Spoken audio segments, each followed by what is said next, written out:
시청자 여러분 안녕하십니까? VOA 뉴스투데이 시작합니다. 세계보건기구 WHO가 신종 코로나 바이러스 억제의 핵심은 바로 검사라고 밝힌 가운데 실제로 각국은 확진 여부를 확인하는 작업에 매진하고 있습니다. 반면 북한은 과연 검사가 얼마나 이뤄졌는지조차 제대로 알려진 바가 없습니다. 첫 소식 오택성 기자가 보도합니다. 한없이 늘어선 차량 행렬, 가도 끝이 보이지 않습니다. 미국 콜로라도에 위치한 실내 경기장 주변에 신종 코로나 바이러스 검사를 받기 위해 대기하고 있는 차량들입니다. 검사받는 사람은 차에 있고 의료진이 손만 넣어 검체를 채취할 수 있는 이른바 드라이브 스루 방식입니다. 미국 내 확진자 수가 늘고 있는 가운데 미국은 최근 모든 검사를 무료로 진행한다고 밝히는 등 검사에 적극적으로 나서고 있습니다.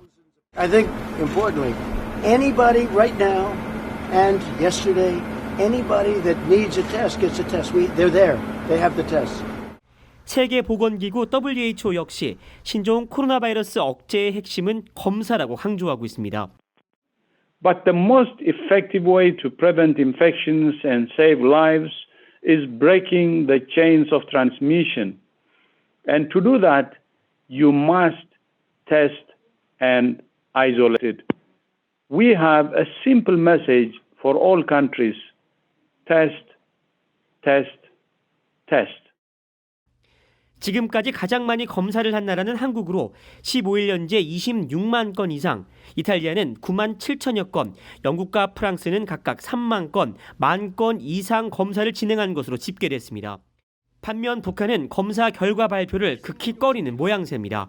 지금까지 북한 내에서 나온 검사 결과 발표는 북한의 외국인 여행자 141명에 대한 음성 판정 발표가 전부인데 이마저 북한 주민들을 대상으로 한 발표가 아닙니다. 최근 국제적십자사연맹과 WHO 그리고 러시아 정부가 북한의 검사 장비와 키트 등을 지원해줬다고 밝혔습니다. 박기범 재미한인의사협회 북한 담당 국장은 북한에 실제 검사 장비 등이 들어갔는지 또 검사가 시행되고 있는지 명확하지 않다고 말했습니다. 박 국장은 그러면서 신종 코로나 바이러스에 감염됐다고 하더라도 열이 나지 않거나 기침을 하지 않는 등 무증상 감염자나 경미한 증상만을 보이는 경우가 있어 북한 내 반드시 폭넓은 시행을 해야 한다고 지적했습니다. VOA 뉴스 오택성입니다. 북한의 경제 자유지수가 또다시 세계 최하위를 기록한 가운데 다른 나라와의 격차가 더 커졌으며 신종 코로나 바이러스도 영향을 미칠 것으로 예상됐습니다. 워싱턴의 민간 연구단체인 헤리티지 재단은 17일 발표한 경제 자유지수 보고서에서 북한이 100점 만점에서 4.2점을 받아 올해도 최하위인 181을 기록했다고 밝혔습니다. 이 같은 수치는 이 단체가 1975년부터 발표하는 순위에서 26년째 최하위를 기록한 것으로 179위를 기록한 베네수엘라보다 더 낮은 점수를 기록했습니다.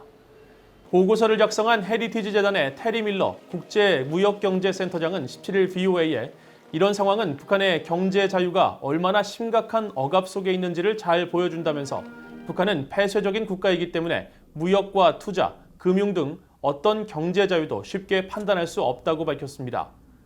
올해 조사에서 경제 자유도가 가장 높은 나라로는 싱가포르가 꼽혔고 25년 연속 1위를 지켰던 홍콩은 한 단계 내려갔으며 그 뒤를 뉴질랜드와 호주, 스웨덴, 아일랜드가 이었습니다.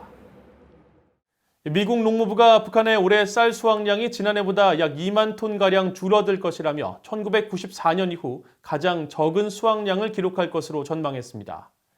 미국 농무부 산하 경제조사 서비스가 최근 공개한 3월 쌀 전망 보고서는 북한의 올가을 쌀 생산량을 도정 후 기준으로 약 136만 톤 정도로 전망했습니다. 이는 지난 1월 농무부가 발표한 북한 식량작물 상황 보고서에서 추산한 지난해 북한 쌀 작황 137만 8천 톤과 비교해 18,000톤가량이 줄어든 수치입니다.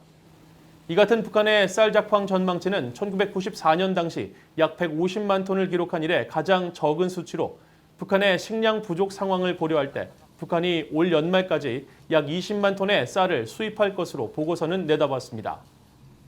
미국 농무부는 위성 등을 통해 관찰한 북한의 농작물 재배 현황을 토대로 매달 북한 주요 작물의 수확량을 전망하고 있습니다. 주한 미국 대사관이 여성 역사의 달을 맞아 한국전쟁 종군 여기자였던 마거릿 히긴스의 업적을 소개했습니다. 히긴스 기자는 당시 포탄이 쏟아지는 최전선을 다니면서 참혹한 전쟁과 한국인들의 현실을 전 세계에 알려 주목받았습니다. 김영권 기자가 취재했습니다. 한국 전쟁으로 치열한 전투가 벌어지고 있던 지난 1951년 미국에서 언론과 문학, 음악 분야에 뛰어난 업적을 세운 이들에게 주는 퓰리처상 선정위원회가 전례 없는 발표를 했습니다. 한국전쟁 취재 전공기자 6명을 올해의 수상자로 발표하면서 사상 처음으로 여성인 뉴욕 헤럴드 트리뷴의 마거릿 히긴스 기자를 수상자로 선정한 겁니다. 위원회는 히긴스 기자가 최전선에서 보도한 기사는 높은 진취력과 용기를 보여준다며 여성으로서 특별한 위험을 무릅쓴 점을 높이 평가했다고 밝혔습니다. 주한미국 대사관은 미국에서 매년 3월마다 기념하는 여성 역사의 달을 맞아 트위터에 히긴스 기자를 소개했습니다. 그가 전공기자로 활약하며 한국전쟁을 취재한 공로로 여성 최초로 퓰리처상을 받았다는 사실을 알고 계시냐고 물으며 70년 후 미국 배우 메간 폭스는 인천상륙작전의 숨은 영웅 학도병을 그린 영화 장살이 잊혀진 영웅들에서 그녀의 역을 맡아 연기하기도 했다고 밝혔습니다. I am going to make sure that the world knows about the war in Korea. 실제로 일본 특파원이었던 히긴스 기자는 전쟁 발발 이틀 만에 한반도로 달려가 인천 상륙작전과 장진호 전투 등 최전선을 누비며 현장 소식을 전 세계에 생생하게 전했습니다. 그의 삶을 다룬 책 전쟁의 목격자에 따르면 히긴스는 안전한 사령부 건물이 아니라 포탄이 떨어지고 교전이 치열한 전투 현장에서 병사들과 함께 취식하며 전쟁을 취재했습니다. 아울러 한반도에 생소했던 미국인들에게 한국인들의 문화와 열악한 상황, 흥남의 극적인 피난민 철수 소식을 전해 수많은 미국인들이 위문품을 보내는 계기가 되기도 했습니다. 히긴스 기자는 이후 미국으로 돌아와 한국전쟁 회고록을 펴냈고 다시 베트남 전쟁터로 달려갔다가 풍토병에 걸려 1966년에 45살의 젊은 나이로 숨졌습니다. 지난 2010년 한국 정부는 뒤늦게 히긴스의 기여를 인정해 한국 정부 최고 훈장 가운데 하나인 수교훈장, 흥인장을 그의 가족에게 수여했습니다. BA 뉴스 김영권입니다. 찰스 리처드 미국 전략사령관은 현재 시점까지 북한의 미사일 전력 움직임과 관련한 특이한 변화를 감지하지 못했다고 말했습니다. 리처드 사령관은 17일 국방부에서 열린 화상 브리핑에서 최근 신종 코로나 바이러스 감염증 확산이 북한군의 미사일 전력에 미치는 잠재적 영향을 묻는 질문에 이같이 답했습니다. 리처드 사령관은 그러면서 미국 전략사령부 전력에는 신종 코로나 바이러스 영향이 극히 미미하다며 확진자는 한 명도 없고 예방조치 차원에서 자체 격리 중인 인원은 20명 미만이라고 밝혔습니다.